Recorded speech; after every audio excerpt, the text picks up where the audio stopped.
Hello everyone and welcome to my channel knowledge fusion. आज हम fifth string programme पढ़ने वाले हैं। जिन लोगों ने प्रीवियस प्रोग्राम्स की वीडियोस नहीं देखी हैं, ऊपर आई बटन दिख रहा होगा, आप क्लिक कर दें, स्ट्रिंग प्रोग्राम्स की प्लेलिस्ट खुल जाएगी, आप उन्हें वहां से देख सकते हैं। तो आज का जो हमारा क्वेश्चन है वो ये है, write a program to input any string. हमें यूजर से एक स्ट्रिंग इनपुट करवानी है, उसके बाद calculate and print its each word in different lines. हमें स्ट्रिंग का हर एक वर्ड डिफरेंट लाइन्स में प्रिंट कराना है। ठीक है, तो आइए इसे देखते हैं कि ये जावा की हेल्प से कैसे सॉल्व होगा।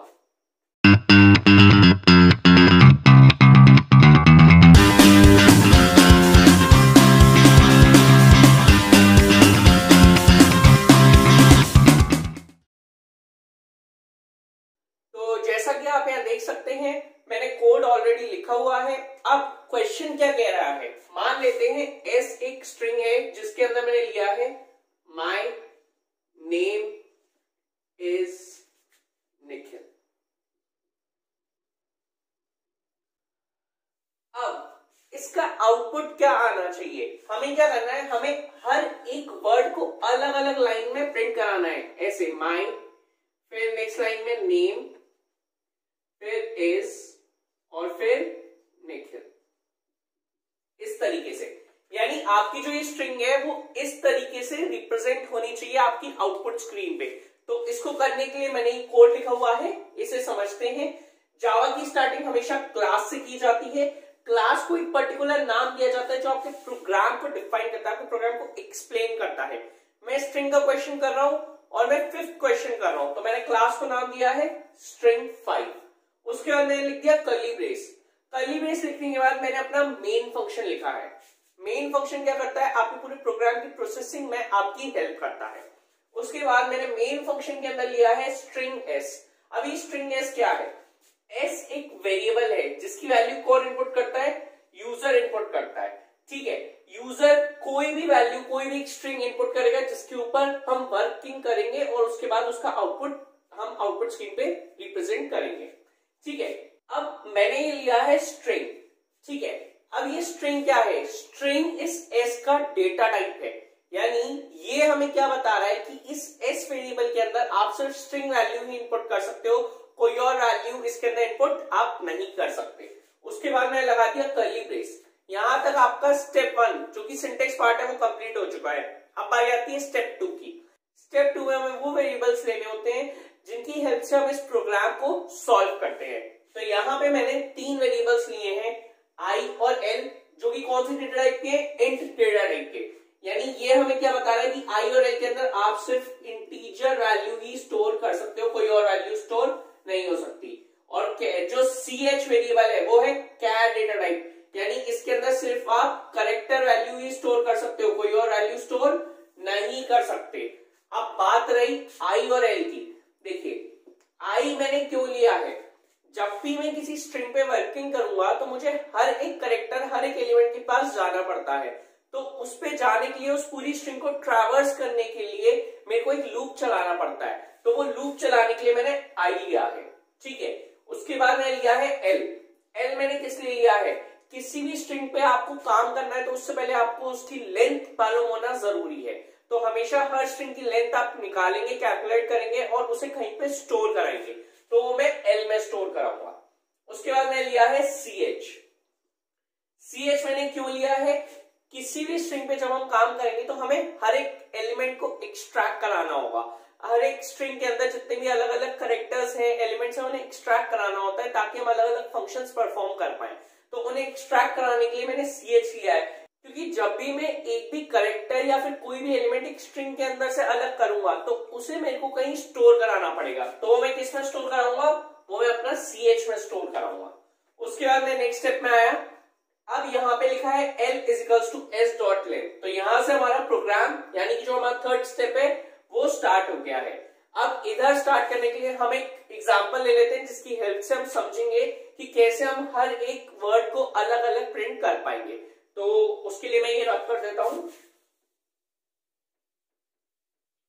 एग्जांपल ये रहने देते हैं, मान लेते हैं कि यूजर ने इनपुट किया है माय नेम इज निखिल। अब यूजर ही कह रहा है कि इस स्ट्रिंग के अंदर आप हर एक वर्ड को डिफरेंट डिफरेंट लाइंस में प्रिंट करो।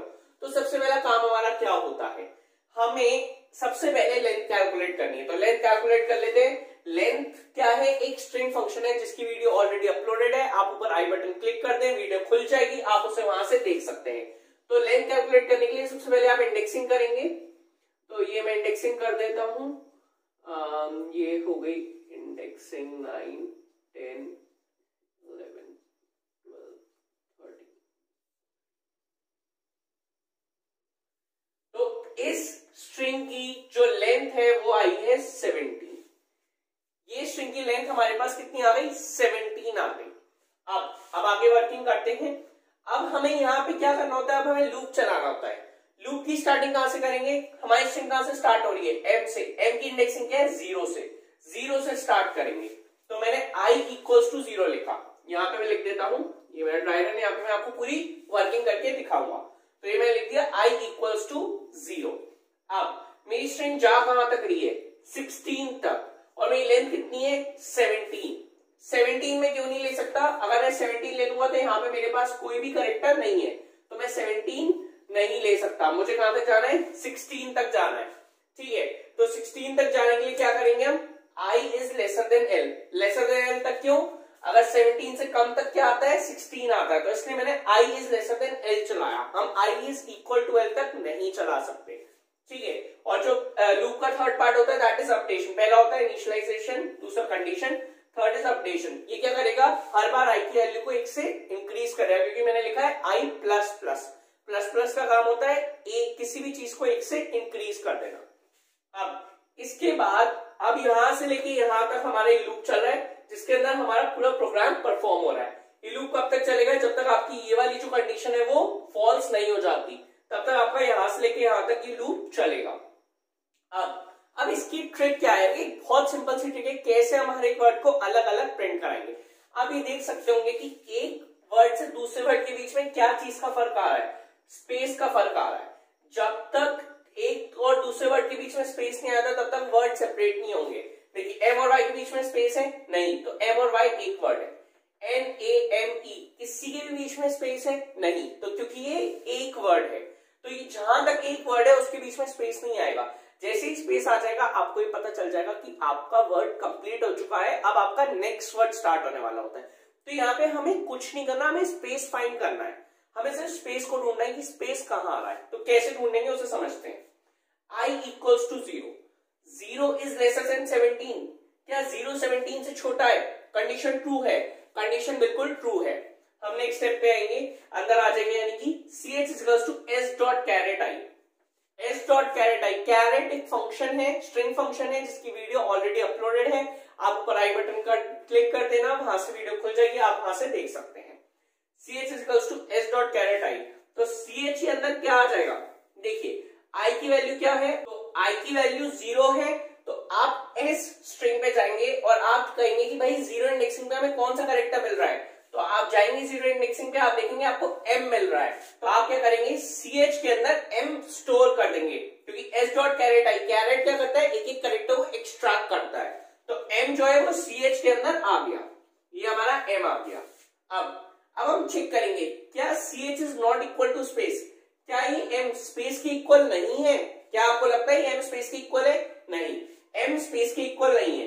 ये देखिए एक्सक्लेमेशन मार्क और इक्वल्स टू, ये आपका नॉट का साइन होता है, जैसे कि आप इंग्लिश में लिखते हैं ना NOT नॉट, तो कंप्यूटर की भाषा में नॉट को ऐसे लिखा जाता है।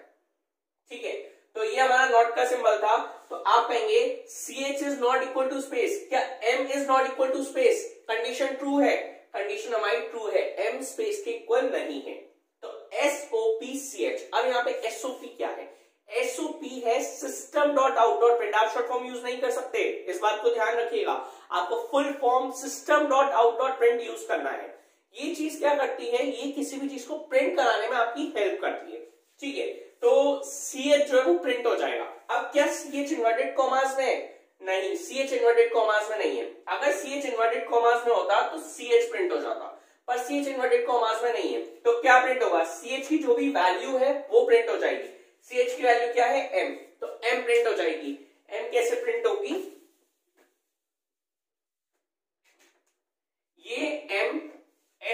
स्क्रीन में प्रिंट हो जाएगी। उसके बाद अब यहां से आप वापस ऊपर जाएंगे, ये इधर, ठीक है। अब ये एल्स पार्ट था, ये क्या था, अगर ये वाली जो वैल्यू है, ये जो इफ की कंडीशन है, अगर ये फॉल्स होती तो आपका एल्स पार्ट रन करता, और अगर ये कंडीशन ट्रू होती तो ये वाला पार्ट रन करता। आपकी कंडीशन ट्रू थी तो आपका ये वाला पार्ट रन किया, और अगर आपकी कंडीशन फॉल्स होती तो ये वाला रन कर जाता। तो अब हमारी कंडीशन ट्रू हो गई। अब हम लूप में वापस ऊपर जाएंगे, तो ऊपर जाने के बाद क्या है, आई प्लस प्लस, तो आई की वैल्यू क्या हो जाएगी, 1 से इंक्रीज हो जाएगी, तो 0 से इंक्रीज होके क्या हो जाएगी, 1 हो जाएगी। अब आप वापस कंडीशन चेक कराएंगे, 1 इज लेसर देन 17, एल की वैल्यू 17 है, क्या 1 17 से छोटा है, कंडीशन ट्रू है, कंडीशन ट्रू है तो आप वापस लूप के अंदर आ जाएंगे। ch is equals to s dot caret i, तो इस बार i की वैल्यू क्या है, इस बार i की वैल्यू 1 है, ठीक है। तो अब आप s स्ट्रिंग पे जाएंगे, आप कहेंगे 1 इंडेक्सिंग पे हमें क्या मिल रहा है, 1 इंडेक्सिंग पे हमें y मिल रहा है, तो इस बार ch के अंदर क्या स्टोर हो जाएगा, इस बार ch के अंदर m कट के y स्टोर हो जाएगा, ये हमारा m कट गया और इस बार y स्टोर हो गया। अब आप फिर से वही कंडीशन चेक करेंगे, if ch is not equal to space, क्या y स्पेस के इक्वल है, नहीं, y स्पेस के इक्वल नहीं है, y is not equal to space, तो कंडीशन हमारी ट्रू है। कंडीशन ट्रू है तो क्या होगा, again SOP ch, again ch की जो भी वैल्यू है वो प्रिंट हो जाएगी, तो ch की वैल्यू क्या है, y है, तो ये हमारा y प्रिंट हो गया, y प्रिंट हो गया। आप वापस ऊपर जाएंगे लूप के, i प्लस प्लस, i की वैल्यू क्या हो जाएगी, i की वैल्यू 2 हो जाएगी, i की वैल्यू जैसे ही 2 होगी आप वापस कंडीशन चेक कराएंगे, 2 इज लेसर देन 17, क्या 2 17 से छोटा है, कंडीशन ट्रू है, कंडीशन ट्रू है तो आप वापस अंदर आ जाएंगे, ch is equals to s dot caret i, इस बार कैरेट i की वैल्यू क्या है, 2 है।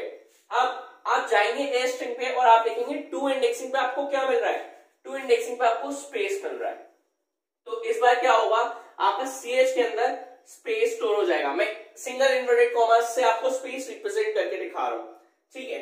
तो ये स्पेस मिल गया, तो ch के अंदर आपका स्पेस स्टोर हो गया। If ch is not equal to space, क्या जो आपकी ch की जो ये वैल्यू है, क्या ये स्पेस के इक्वल है, हाँ ये स्पेस के इक्वल है, पर हमारी कंडीशन क्या थी, जो हमारी ch जो वैल्यू है वो स्पेस के इक्वल नहीं होनी चाहिए, पर इस बार ये स्पेस के इक्वल है, तो आपकी कंडीशन क्या होगी, आपकी कंडीशन इस बार फॉल्स हो गई। जब आपकी कंडीशन फॉल्स हो जाएगी तो मैंने आपको क्या कहा था, आपका एल्स वाला पार्ट जो है वो रन कर जाएगा, तो इस बार एल्स में क्या लिखा हुआ है, SOPLN, SOPLN आप शॉर्ट फॉर्म यूज नहीं कर सकते, आपको full form system dot out dot println use करना है, ठीक है। अब ये क्या करता है, ये भी किसी भी चीज को प्रिंट कराता है, पर इसके अंदर मैंने कुछ भी नहीं दिया हुआ, ये एम्प्टी है, जब ये एम्प्टी है तो ये कुछ प्रिंट नहीं करेगा, पर मैंने ये लिखा क्यों है, जब ये कुछ प्रिंट नहीं कर रहा। पर ln क्या करता है, ln का एक काम होता है, ln का मतलब होता है नेक्स्ट लाइन या न्यू लाइन, तो यानी कि जब ये यहाँ पे कुछ नहीं प्रिंट करेगा, तो जो आपका कर्सर यहाँ पे अभी है, ठीक है, तो इसने यहाँ पे कुछ प्रिंट नहीं किया, तो इसका कर्सर ऑटोमेटिकली नेक्स्ट लाइन में आ जाएगा। जैसे ही हमें स्पेस मिला, स्पेस की वजह से हमारी कंडीशन फॉल्स हुई, तो हमने एम्प्टी SOPLN चलाया, एम्प्टी SOPLN से हमारा जो कर्सर था वो नेक्स्ट लाइन पे आ गया, नेक्स्ट लाइन पे आ गया। अब आप यहां से वापस ऊपर जाएंगे, वापस इसी में ऊपर जाएंगे i प्लस प्लस, तो यहाँ पे आपकी i की वैल्यू क्या हो जाएगी, i की वैल्यू आपकी हो जाएगी 3, क्योंकि 1 से इंक्रीज होगी। अब कंडीशन चेक करेंगे, क्या 3 is lesser than 17, condition true है, कंडीशन ट्रू है तो अंदर आ जाएंगे, ch is equals to s dot caret i 3, तो इस बार आप देखेंगे s स्ट्रिंग पे आपको 3 पे क्या मिल रहा है, इस बार आपको n मिल रहा है, तो आप स्पेस काट के n स्टोर कर देंगे, ठीक है। अभी एक बार स्पेस में आता लाइन चेंज हुई थी, अभी फिर से देखना क्या होगा, ठीक है। अब आपको n मिला, क्या n स्पेस के इक्वल नहीं है, नहीं, n स्पेस के इक्वल नहीं है, तो इस बार हमारी कंडीशन क्या है, इस बार हमारी कंडीशन ट्रू है, ट्रू है तो क्या होगा, SOPCH रन कर जाएगा। अब हमारा कर्सर कहाँ पे है, यहाँ पे, तो चीज जो भी चीज प्रिंट होनी है वो कहाँ प्रिंट होगी, यहाँ पे प्रिंट होगी, तो हमें अब क्या प्रिंट होना है, ch की वैल्यू है n, तो n प्रिंट होना है, तो n ये हमारा यहाँ पे ऐसे प्रिंट हो जाएगा। देखिए अपने आप n नेक्स्ट लाइन में प्रिंट हो गया, फर्स्ट वर्ड जो था हमारा वो पहली लाइन में प्रिंट हुआ, अब जो सेकंड वर्ड है वो ऑटोमेटिकली दूसरी लाइन में प्रिंट हो रहा है। अब वापस आप ऊपर जाएंगे, i प्लस प्लस, i की वैल्यू क्या हो जाएगी, 4 हो जाएगी। अब आप वापस कंडीशन चेक करेंगे, 4 is lesser than 17, condition true है, कंडीशन ट्रू है, आप अंदर आ जाएंगे, ch is equals to s dot caret i, i की वैल्यू इस बार क्या है, 4 है। अब आपको s स्ट्रिंग पे 4 पे क्या मिल रहा है, फोर्थ इंडेक्सिंग पे आपको ए मिल रहा है, तो इस बार CH में आपका ए स्टोर हो जाएगा। ठीक है, अब आपका ए स्टोर हुआ तो अब आप चेक करेंगे क्या ए स्पेस के इक्वल है, नहीं, ए स्पेस के इक्वल नहीं है, और हमें यही लिखा था A is not equal to space, CH is not equal to space, यानी कि जो भी हमारा CH में जो भी वैल्यू है वो स्पेस के इक्वल नहीं होनी चाहिए, और ए जो है वो हमारा स्पेस के इक्वल नहीं है। अगेन हम नेक्स्ट स्टेप पे आएंगे SOPCH, आप क्या करेंगे ए को प्रिंट कर देंगे, तो ये हमारा n के आगे ए प्रिंट हो गया। अब आप वापस ऊपर जाएंगे i प्लस प्लस, आई की वैल्यू क्या हो जाएगी, आई की वैल्यू हो गई आपकी 5। अब वापस कंडीशन चेक करेंगे, 5 is lesser than 17, condition true है, कंडीशन ट्रू है, अंदर आ जाएंगे, इस बार आपकी आई की वैल्यू क्या हो गई, 5 हो गई। अब आप एस स्ट्रिंग के अंदर जाएंगे और देखेंगे फिफ्थ इंडेक्सिंग पे आपको क्या मिल रहा है, फिफ्थ इंडेक्सिंग पे आपको m मिल रहा है, तो आपका CH में ए कट के m स्टोर हो जाएगा। ठीक है, अब m स्टोर हो गया, अब आप नेक्स्ट स्टेप पे आएंगे और अब आप चेक करेंगे क्या m is not equal to space, क्या m स्पेस के इक्वल नहीं है, नहीं है, कंडीशन ट्रू है, तो क्या हो जाएगा, m प्रिंट हो जाएगा। ठीक है, m प्रिंट हो गया। अब आप वापस ऊपर जाएंगे i प्लस प्लस, तो i की वैल्यू क्या हो जाएगी, 5 से 6 हो जाएगी। अब आप वापस कंडीशन चेक करेंगे, 6 इज लेसर देन 17, क्या कंडीशन ट्रू है, कंडीशन बिल्कुल ट्रू है। आप अंदर आ जाएंगे, CH equals to S dot char at I की वैल्यू क्या है, 6 है। ठीक है, तो इस बार आप देखेंगे S इंडेक्सिंग पे आपको 6 पे क्या मिल रहा है, आपको 6 पे E मिल रहा है। ठीक है, तो यहाँ पे आपने M काट के E स्टोर कर दिया। अब जैसे ही आपका E स्टोर हुआ, अब आप नेक्स्ट लाइन में आएंगे, अब आप चेक करेंगे E is not equal to space, क्या E स्पेस के इक्वल नहीं है, कंडीशन ट्रू है, कंडीशन ट्रू है, तो अंदर आ जाएंगे SOPCH, तो आपकी CH की वैल्यू क्या है, E है, तो क्या होगा, E प्रिंट हो जाएगा, तो ये हमारा E प्रिंट हो गया, E प्रिंट हो जाएगा। अब वापस ऊपर जाओगे I प्लस प्लस, I की वैल्यू क्या हो जाएगी, 7 हो जाएगी। अब आप वापस कंडीशन चेक करोगे, 7 is lesser than 17, condition true है, कंडीशन ट्रू है, अंदर आ जाएंगे, CH equals to S dot carat I, ध्यान से देखना इस स्टेप को, इस बार I की वैल्यू क्या है, 7 है। ठीक है, तो अब 7 पे आप देखना क्या होगा, आप गए एस स्ट्रिंग पे, आपने देखा 7 पे आपको क्या मिल रहा है, आपको स्पेस मिल रहा है, तो इस बार आपका CH में क्या स्टोर हो गया, इस बार आपका CH में स्पेस स्टोर हो गया। ठीक है, इन्वर्टेड कॉमास की हेल्प से मैं स्पेस को रिप्रेजेंट कर रहा हूं। ठीक है, तो if space is not equal to space, क्या स्पेस स्पेस के इक्वल नहीं है, कंडीशन हो गई आपकी फॉल्स, क्योंकि स्पेस तो स्पेस के इक्वल है, तो जब कंडीशन फॉल्स हो गई तो आपका जो एल्स पार्ट है वो रन करेगा, दैट इज एम्प्टी SOPLN, यानी यहाँ पे कुछ भी प्रिंट नहीं होगा, पर ln की हेल्प से जो हमारा कर्सर यहाँ था, जो अब कोई भी चीज यहाँ पे प्रिंट करता, वो यहाँ से यहाँ आ जाएगा, इधर नेक्स्ट लाइन में आ जाएगा। ठीक है, और जैसे ही रन करेगा हम वापस ऊपर जाएंगे और I प्लस प्लस, आई के लूप को फिर से अपडेट कर देंगे, तो इस बार आई की वैल्यू क्या हो गई, आई की वैल्यू 8 हो गई। अब आप कंडीशन चेक करेंगे, 8 is lesser than 17, condition true है। आप अंदर आए S डॉट कैरेट I, तो इस बार I की वैल्यू क्या हो जाएगी, 8 हो जाएगी। तो आप जाएंगे S स्ट्रिंग पे और आप देखेंगे आपको 8 पे क्या मिल रहा है, आपको 8 पे I मिल रहा है, तो ये आपने स्पेस को कट किया, ये आपने लिखा I। ठीक है, जैसे ही आपने I लिखा, आप नेक्स्ट स्टेप में आए, if CH is not equal to space, क्या I स्पेस के इक्वल नहीं है, I स्पेस के इक्वल नहीं है, यानी कि कंडीशन जो है वो हमारी ट्रू है, तो इस बार हमारी कंडीशन ट्रू है, तो ये हमने ट्रू कर दिया। ठीक है, अब कंडीशन ट्रू है तो SOPCH रन कर जाएगा, तो SOPCH यानी कि आपकी जो भी SCH की वैल्यू है दैट इज I, वो प्रिंट हो जाएगी। आपका कर्सर यहां था तो इसलिए आपका जो I है वो इस लाइन में प्रिंट हुआ। देखिए, जो आपका थर्ड वर्ड है वो थर्ड लाइन में प्रिंट हो रहा है, फर्स्ट वर्ड एक लाइन में, फिर सेकंड वर्ड दूसरी लाइन में, और थर्ड वर्ड तीसरी लाइन में, यानी हर वर्ड डिफरेंट डिफरेंट लाइन में प्रिंट हो रहा है, और यही हमारा क्वेश्चन था। अब जैसे ही आप ऊपर जाएंगे, आपकी I की वैल्यू क्या होगी, I प्लस प्लस, तो I की वैल्यू 9 हो जाएगी। अब आप वापस कंडीशन चेक करेंगे, 9 is lesser than 17, condition true है, कंडीशन ट्रू है। हम अंदर आ जाएंगे, S डॉट कैरेट I, तो इस बार I की वैल्यू क्या हो जाएगी, इस बार I की वैल्यू 9 हो जाएगी, तो I की वैल्यू 9 हो गई। अब आप जाएंगे और देखेंगे स्ट्रिंग पे आपको 9 पे क्या मिल रहा है, आपको 9 पे S मिल रहा है, तो आप CH के अंदर S स्टोर कर देंगे, CH के अंदर S आ गया। अब आप इफ कंडीशन में चेक करेंगे, क्या S is not equal to space, क्या S हमारा स्पेस के इक्वल नहीं है, कंडीशन ट्रू है, कंडीशन ट्रू है, तो आप अंदर आ जाएंगे नेक्स्ट स्टेप में SOPCH, तो क्या होगा, आप CH की वैल्यू प्रिंट कर देंगे, तो CH की वैल्यू क्या है, S है, तो ये आपने S प्रिंट कर दिया। इसके बाद आप वापस ऊपर जाएंगे, I प्लस प्लस, I की वैल्यू क्या हो जाएगी, आई की वैल्यू 10 हो जाएगी। अब आप वापस कंडीशन चेक करेंगे, क्या 10 इज लेसर देन 17, क्या 10 17 से छोटा है, कंडीशन ट्रू है, कंडीशन ट्रू है तो आप वापस अंदर आ जाएंगे, ch is equals to s dot caret i। तो इस बार i की वैल्यू क्या है, इस बार i की वैल्यू 10 है। तो अब आप s स्ट्रिंग पे जाएंगे और आप देखेंगे आपको 10th इंडेक्सिंग पे क्या मिल रहा है, आपको 10th इंडेक्सिंग पे स्पेस मिल रहा है।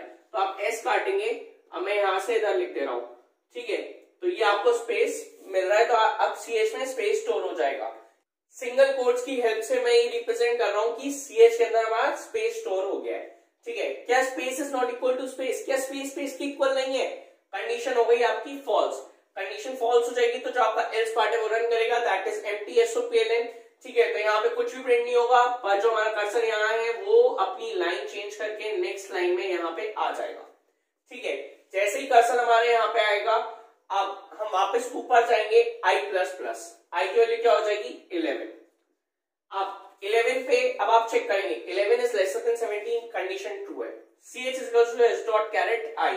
तो इस बार हमें क्या है 11 मिल रहा है, ठीक है। तो अब हम जाएंगे स्ट्रिंग पे, हम देखेंगे 11 पे क्या है, 11 पे हमें मिल रहा है n, तो हम ch के अंदर ये काट के n स्टोर कर देंगे।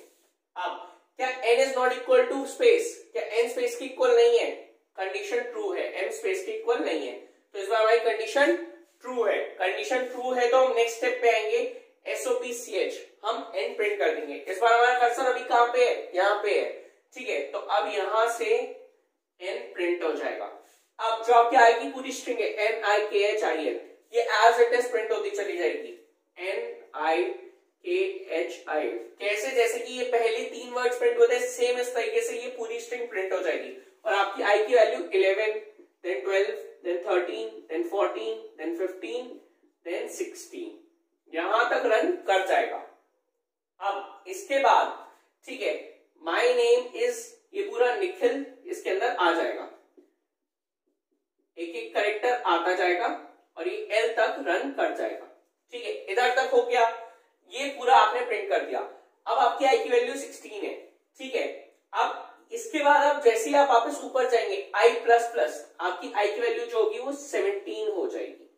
अब आप कंडीशन चेक करेंगे, 17 इज लेसर देन 17, क्या कंडीशन ट्रू है, कंडीशन हो गई फॉल्स। मैंने आपको क्या बताया था, जब तक ये कंडीशन फॉल्स नहीं होगी तब तक आपका ये लूप रन करता रहेगा। अब आपकी कंडीशन फॉल्स हो गई तो आप इस लूप के बाहर आ जाएंगे। इस लूप के बाहर आके देखेंगे आपका जो प्रोग्राम था वो कंप्लीट हो चुका है और इनफैक्ट जो आपको आउटपुट चाहिए था वो आउटपुट आपको मिल चुका है। यही आउटपुट आपका आउटपुट स्क्रीन पे आ जाएगा। तो इसमें एक चीज ध्यान दीजिएगा कि हमारा क्या खेल था, सिर्फ हमें सिर्फ ये जो स्पेस है इनको फाइंड करना था। जहां पे स्पेस आता वहीं पे हमें लाइन चेंज कर देनी थी। और लाइन हम कैसे चेंज करते हैं, एम्प्टी SOPLN की हेल्प से हम लाइन चेंज कर देते हैं। और ये चीज मैं बहुत बार पैटर्न में भी बता चुका हूं। पैटर्न में भी जब मुझे लाइन चेंज करनी होती थी तो मैं एम्प्टी SOPLN की हेल्प से लाइन को चेंज कर देता था, ठीक है। मैंने ये जो लास्ट वर्ड था इसकी वर्किंग करके नहीं दिखाई थी क्योंकि बहुत सिंपल था। जैसे मैंने 3 वर्ड्स प्रिंट किए थे, ये 4th वर्ड भी एज इट इज ही प्रिंट होना था। तो मैं चाहता हूं कि ये 4th वर्ड की प्रैक्टिस आप घर पे जरूर करें। So that's it for the day. तो ये थी कंप्लीट वर्किंग इस 5th स्ट्रिंग प्रोग्राम की। आइए अब इसे प्रैक्टिकली देखते हैं। तो जैसा कि आप यहाँ देख सकते हैं, जो प्रोग्राम मैंने अभी आपको एक्सप्लेन किया था उसका कोड मैंने यहाँ लिखा हुआ है। सबसे पहले हम इस कोड को कंपाइल करते हैं। देखिए, कंपाइल करने के बाद लिखा हुआ आ गया class compile no syntax error, यानी हमने जो ये प्रोग्राम बनाया है इसमें कोई भी दिक्कत नहीं है, ये प्रोग्राम बिल्कुल सही है। अब हम इसको क्लोज कर देंगे। अब हम इसका ऑब्जेक्ट क्रिएट करेंगे। ऑब्जेक्ट किस लिए क्रिएट किया जाता है, ताकि हम इस प्रोग्राम को कॉल करा सकें। ये हमने वॉइड मेन स्ट्रिंग है, इस पर क्लिक किया, ठीक है। अब हमेशा याद रखिएगा जो आपकी स्ट्रिंग वैल्यू होती है वो डबल कोट्स के अंदर आती है। तो यहाँ पे मैं एक स्ट्रिंग इनपुट करूंगा, for example my name is Nikhil, ठीक है।